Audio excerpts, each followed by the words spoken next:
The American economy is shaping up to be among the deciding issues in November in the presidential election. So what does that mean for the incumbent president, Joe Biden? What does it mean for you, as a matter of fact, the American people? Jared Bernstein is here. He is the chief economic advisor to President Biden.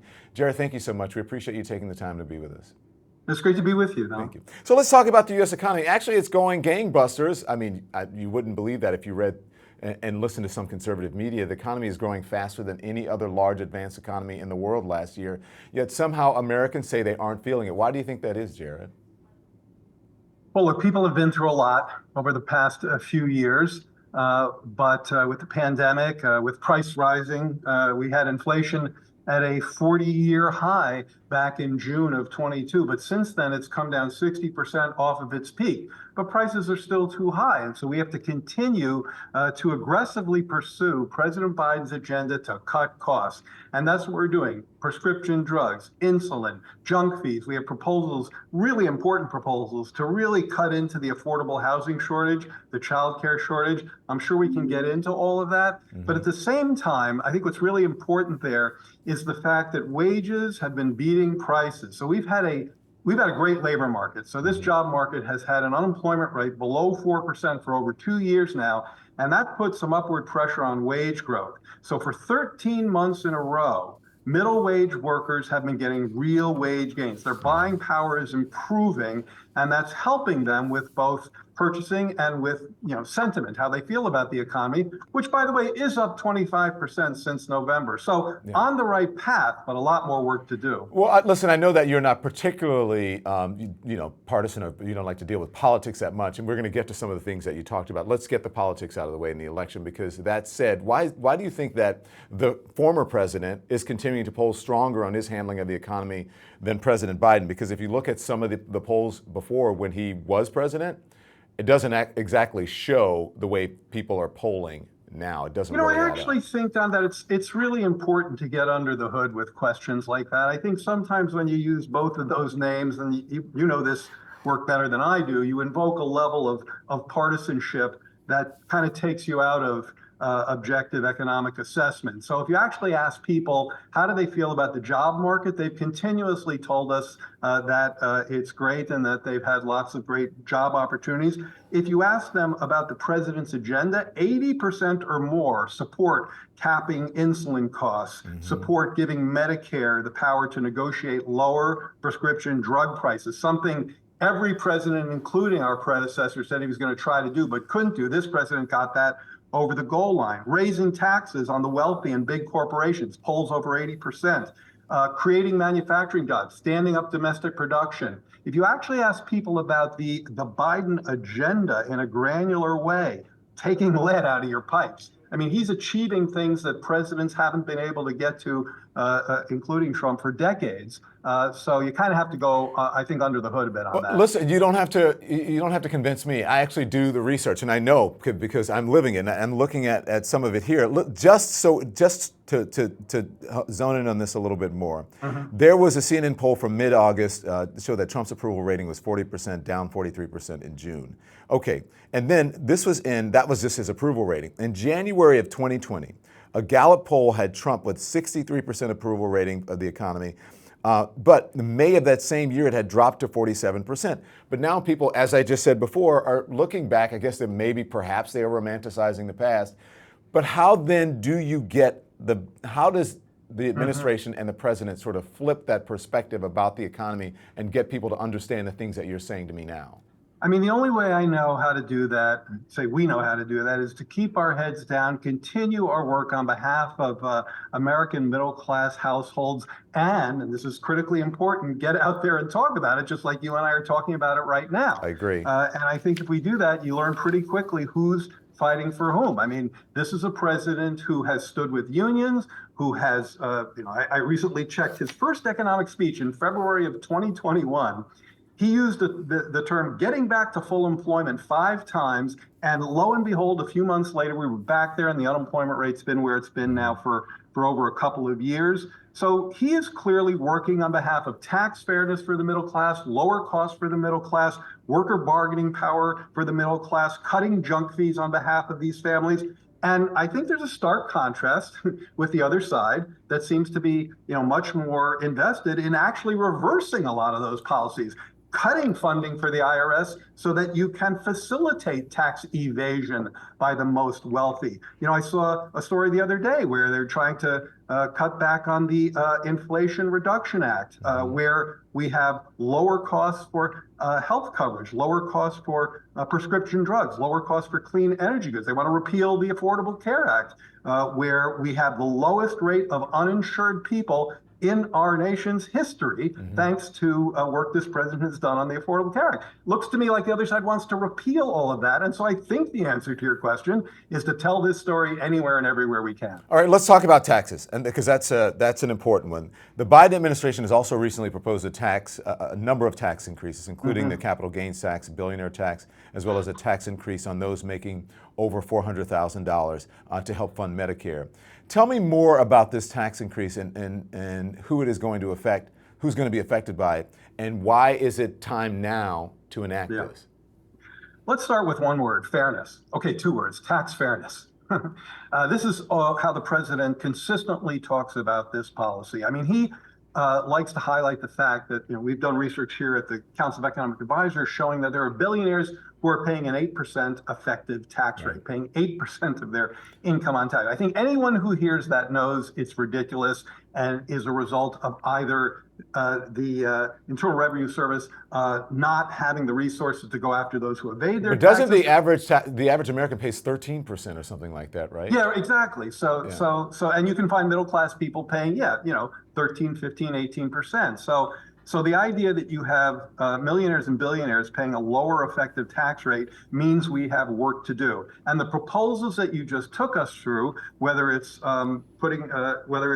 essentially allowing the part of the Trump tax cuts above 400,000 to revert back to where they were, as well as the measures that you mentioned, higher taxes on, having a minimum tax, for example, on corporations, raising the tax on the very wealthy when it comes to some of the things like capital income and some of the wealth issues that have been allowed to expire. Those are ways in which we bring fairness back to the tax code while raising trillions of dollars in revenue to help with our deficit situation. So we look at that as a win-win. I would say the third part of that is lowering costs, which also help us on the budget, particularly in the area of healthcare. That is a win-win for the budget because it's one of the areas where our fiscal spending has grown pretty quickly. If you lower the cost of prescription drugs, if you give Medicare the right to bargain, if you lower the cost of insulin, if you cap out-of-pocket spending on prescription drugs for people on Medicare, all of that both gives you a budget boost and helps the resources of middle-income families. Jared, I don't know if you saw, there was a Wall Street Journal editorial, I believe it was last week, that said that the Biden tax plans, or the new tax plan by the Biden administration, that they called it liberal. Did you see that editorial? Do you agree with that? Because it said that editorial. I don't know that specific one. But there was one. It talked about the Biden tax plan, and that the burden for most of the taxes were on wealthy people, and that wealthy people did not need to pay any more taxes because they're already paying more than their fair share. I know that. Yes, I'm very familiar with that argument, and here's why that's wrong. What that does is it says, who's paying most of the taxes, and we do have, even now, we still have a somewhat progressive federal system. It's gotten a lot less progressive meaning those with more income pay more. The question is it's the number we cited earlier.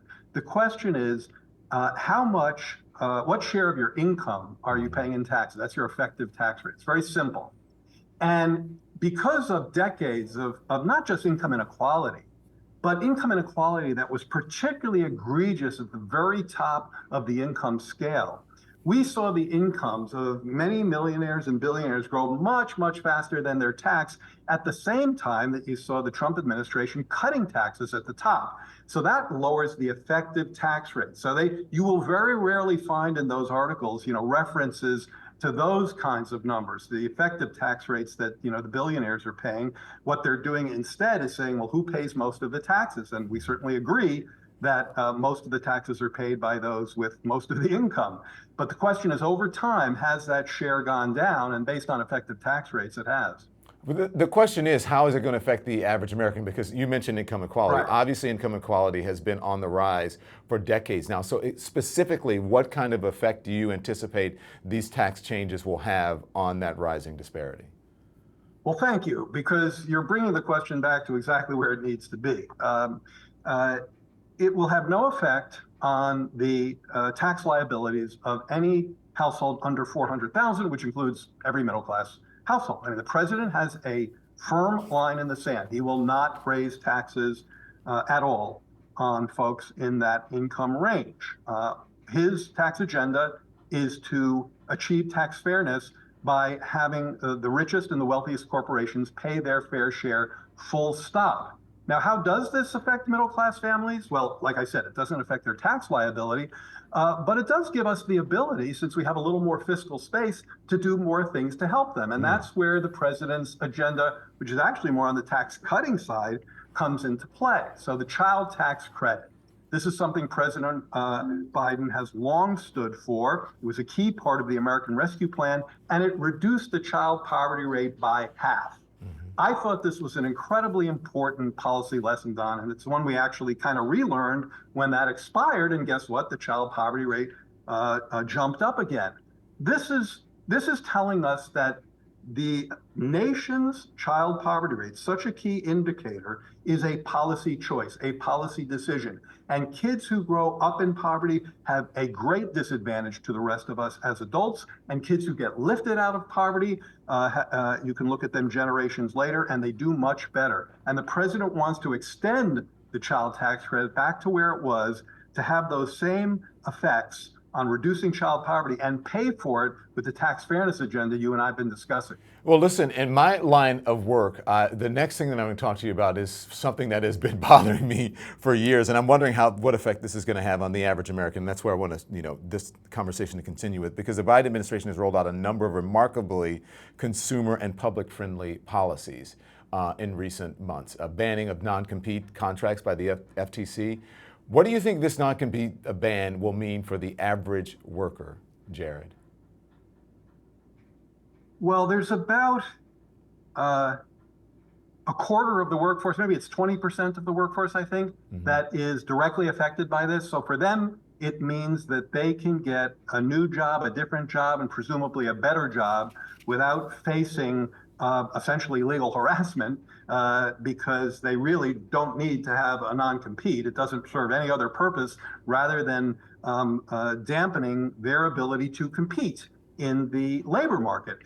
We like this because we have a real competition agenda here. We think, and this is straight up economics. I mean, this is economics that any conservative ought to buy into. We think that the more competition there is in our economy, the better it is for working people, the better it is for prices. And so we've worked with some of our regulatory agencies to help to boost that agenda. And I think non-competes are one great example. I mean, there is great evidence that when you take somebody out from a non-compete clause, not only does their pay go up, but their ability to become an entrepreneur goes up, start a small business. Right. That's how that affects people. Yeah, and your marketability goes down the longer you're out of the job market, or you can't continue to compete in the spaces or where you're used to competing, right? Where your expertise are. Let's talk, there are legal challenges to that, because they've already begun, Jared, pouring in with this non-compete ban. Do you expect this ban to hold up? And if so, when do you think it might actually take effect?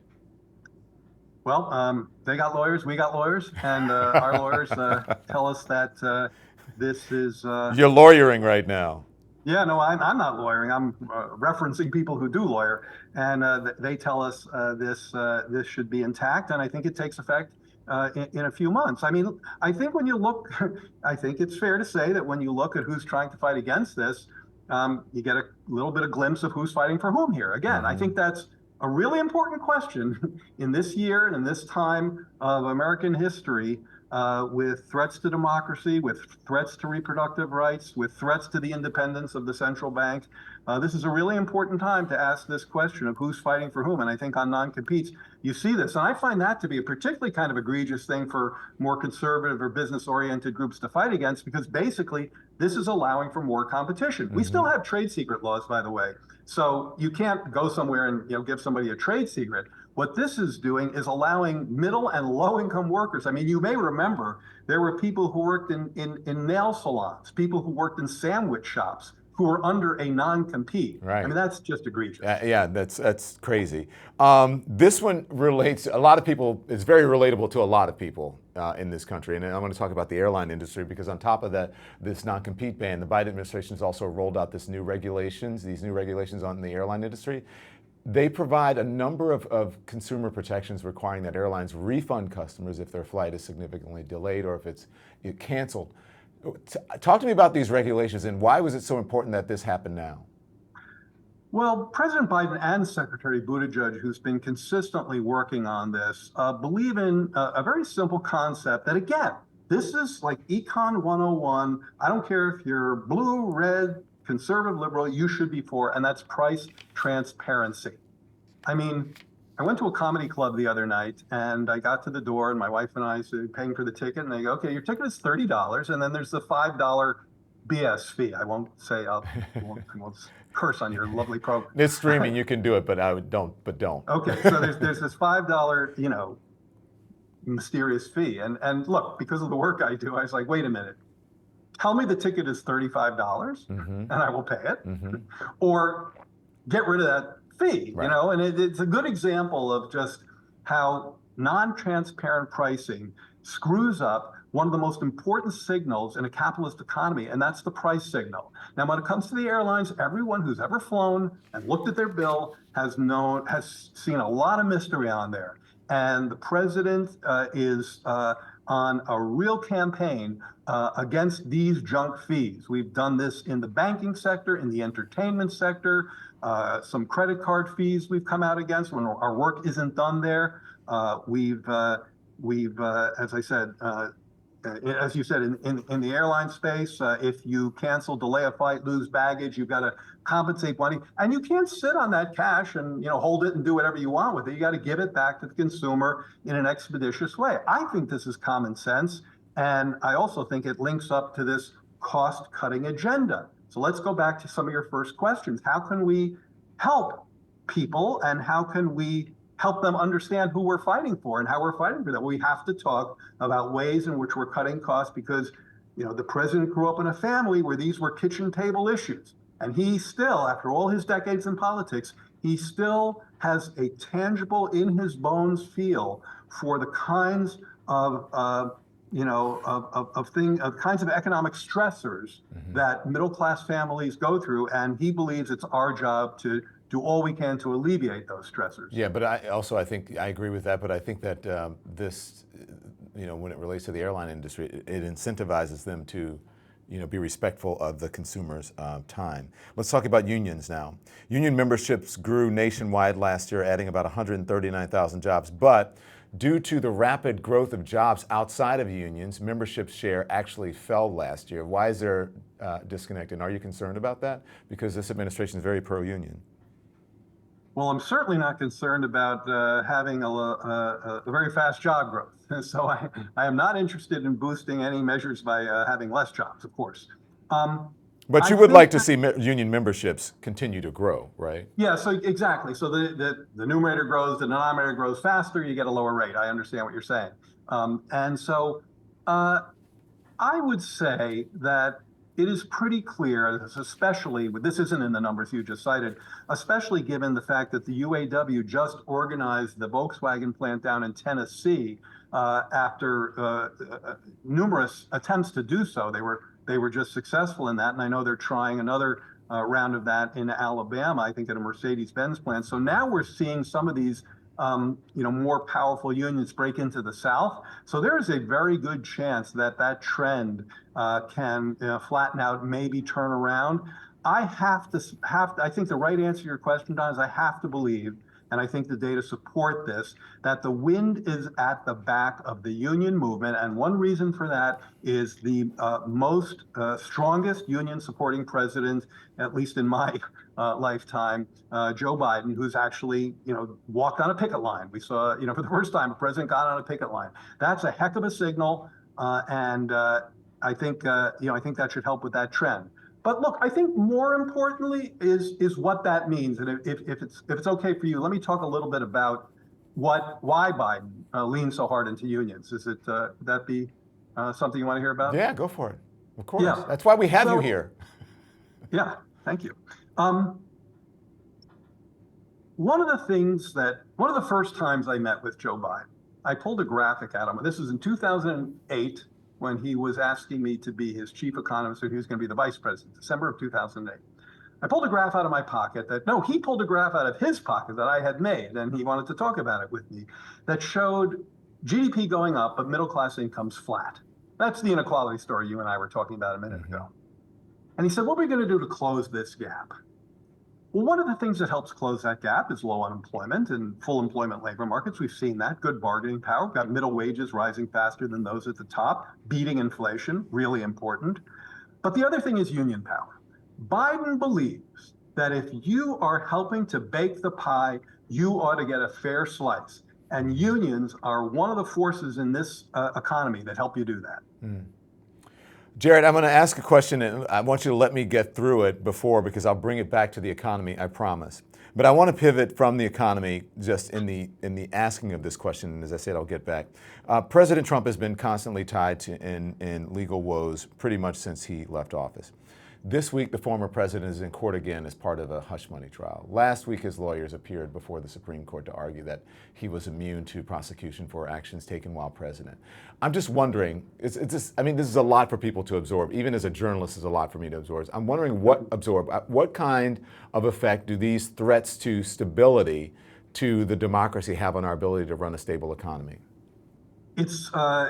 It's an important question that is only now being asked, and it's one we really need to think about. And in fact, looking around a corner, which I probably don't do enough of, I asked my staff to dig into that precise question and come back to me with a memo, which they did with a very fulsome analysis of the question. So let me give you a little, maybe a little more than you're asking for on that, but I think you'll find it salient and important. There is a great deal of historical evidence that authoritarianism, that threatening the rule of law, that the kind of endgame dynamics of the type you're talking about, where the chief executive manifests unitary power and compromises institutions that protect the economy, have had significant negative effects on economic growth. One of the things that happens is when investors don't believe that there's a stable rule of law backdrop to the economy, they invest less. And that means lower productivity, less growth, fewer jobs. If groups are picked out and discriminated against because the authoritarian doesn't like that group loses its political power, loses its political input, and in some cases, can even face deportation. That's a problem I'll come back to in a second. The history is replete with examples that when you compromise the independence of, say, an institution like the Federal Reserve, which is an explicit proposal, you end up with a lot more inflation and economies are brought down to their knees. So let me end with this comment because it's directly relevant to what you say. If you have a policy agenda that emphasizes deportation, devaluing the dollar, and high tariffs on everything coming into the country, that's an inflationary agenda. We're doing everything we can to bring down prices, bring down inflation. That's an inflationary agenda. But if you have the Federal Reserve and if you have an independent Federal Reserve in the background, okay, that can offset those inflationary forces. If you then cut that institution off at the knees, that is to me, a very scary proposition. Yeah. Listen, I want to be respectful of your time. We're almost up, but I think I have time for one more question. We always like to try to end on a positive note. I know you talked about the comedy. You were at a comedy club, but on a personal note, I know that you love economics, right? But you also love jazz music. I'm from Louisiana, so I want to know who your favorite musician is and who are you listening to now lately the most. I think when push comes to shove, the musician I put on most is Wes Montgomery. Wes Montgomery, jazz guitarist, actually came from Indianapolis. Um, he was absolutely a natural, but he was learning to play the guitar, and his wife said, "You know, that's too loud. Could you just turn it down?" So he put down the pick, and he learned to play with his thumb. So when you hear Wes Montgomery, that's a guy playing with his thumb, and he can play as fast as anybody and is swinging. But the extent to which he swings on a blues and on a jazz tune is just, to me, absolutely essential medicine, and it's medicine I take every week. Well, Jared, we appreciate you joining us. We thank you for being a good sport about it, and we hope that you come back. Be well, okay? Thank you, Don. Take Thank care. you. Thanks for watching The Don Lemon Show. Make sure you click on the image in the top right to subscribe to my channel and the thumbnail in the bottom right to watch more content from my show. And I'll see you next time.